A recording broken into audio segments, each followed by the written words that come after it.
แรงไม่มีใครเก็บข้างอยู่คนเดียวปวดจังคนดังไม่มีใครเก็บข้างเลย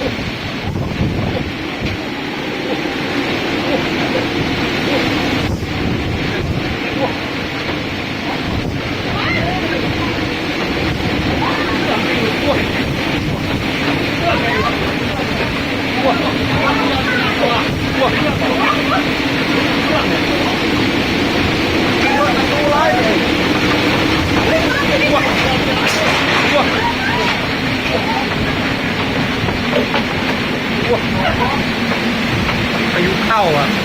พ่อ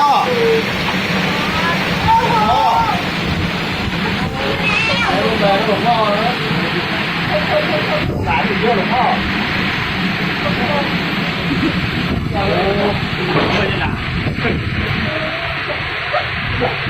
มันมาไม่หลบตัวเลย